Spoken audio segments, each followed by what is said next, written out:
big time. They're leaving their houses. Tel Aviv, I will show you the video in a second, has turned into a ghost city.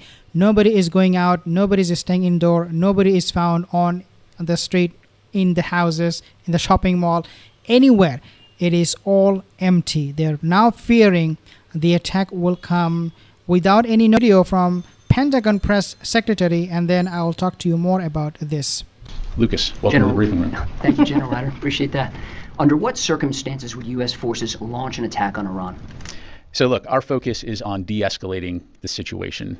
We have put these additional capabilities into the region to enable us, as I highlighted, to protect our forces, but also to support the defense of Israel should it be attacked. I'm not going to speculate or get into hypotheticals on when and if Iran launches an attack or one of their proxies launches an attack.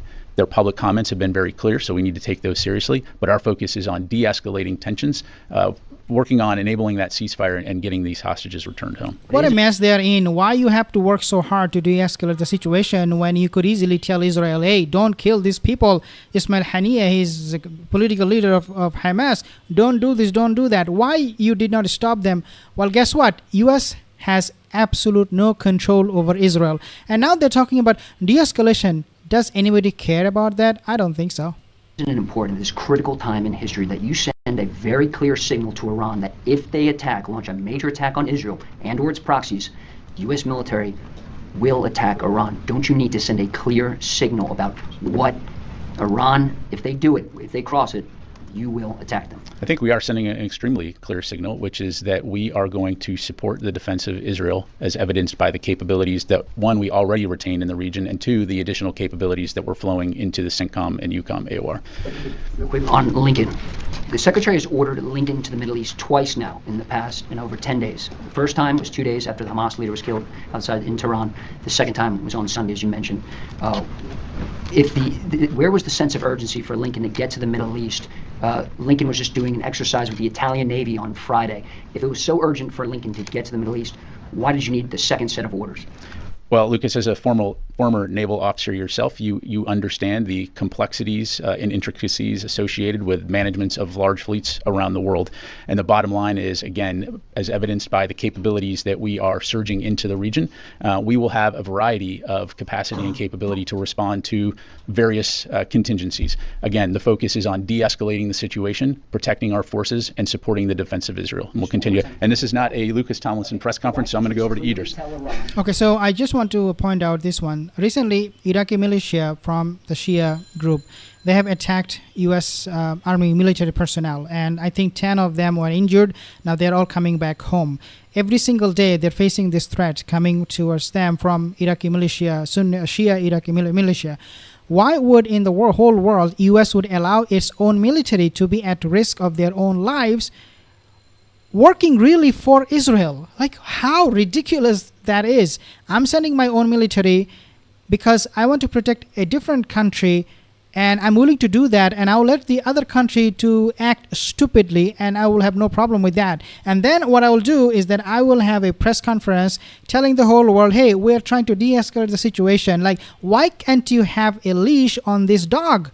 Israel, I don't know. They don't want to do that. They are so afraid of Israel that, somehow they are the boss. They are the dominant force, and they are to be worshipped. This is exactly how U.S. is acting. I mean, Donald Trump, he talks about strong America, this America, that America, but in reality, America is weak. They are not independent. They, in fact, are not a democratic country anymore because everything is controlled by the Zionist lobby, as we know. So this is the video I wanted to share with you guys from Tel Aviv.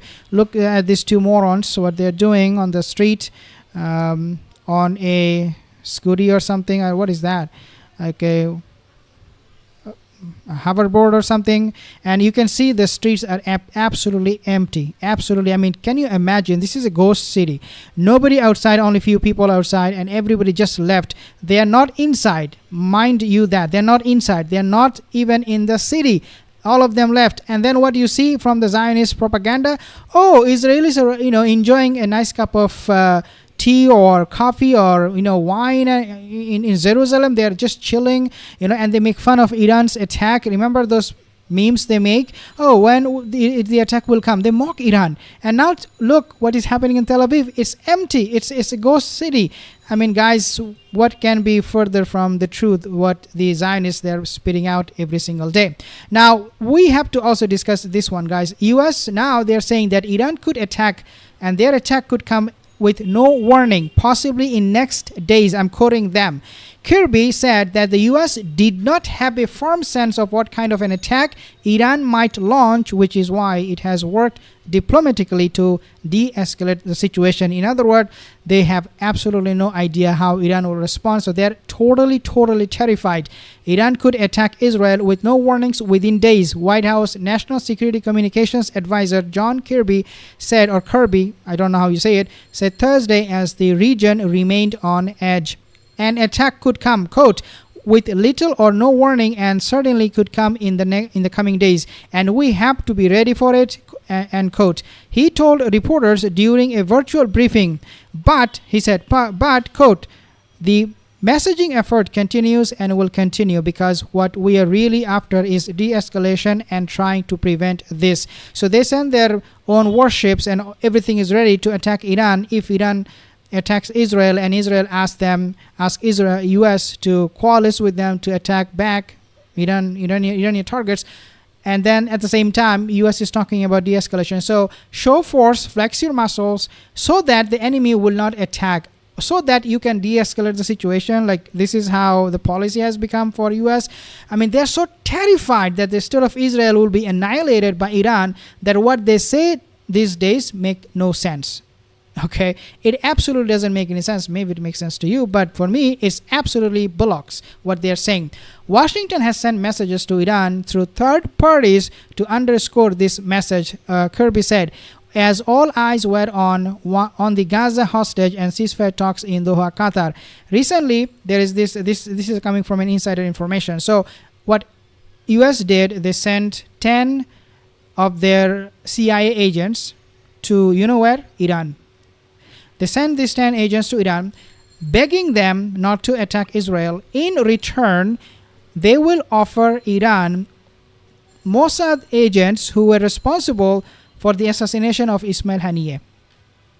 Can you imagine? Can you believe how coward they are becoming? How much they become obsequious and servile to Iranians' interest? Iran demands answer. Iran wants to know the name of those Mossad agents who took part in this assassination, and US is willing to give them all the names.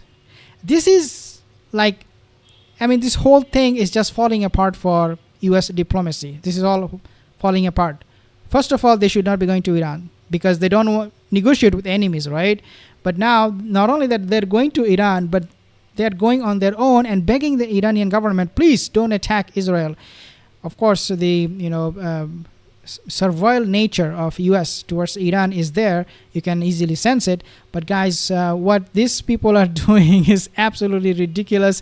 And there are multiple reports. The only or the main reason why US doesn't know what Iran will do is because Iran is not telling anybody anything, and this is probably coming from Russia. Putin is guiding Iran in this situation, how to navigate through it and come out as a victor in this whole situation. I'm pretty sure about that. I have some comment here. Joe Kafru, Joe Kafru, thank you guys for your comments. I'll see you in the next one. Have a wonderful day.